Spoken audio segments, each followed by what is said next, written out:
Meaning of demi-monde. Demi-monde. Demi-monde.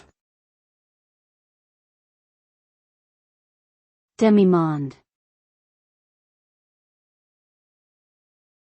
Demi-monde. The term demi-monde refers to a group of people who are considered to be of dubious or questionable morals and social status. They may include actresses, courtesans, and other women who engage in unconventional behavior.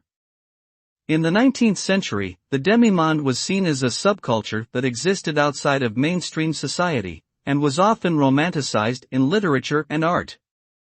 Today, the term is still occasionally used to describe individuals who live on the fringes of respectable society, but it has largely fallen out of common usage.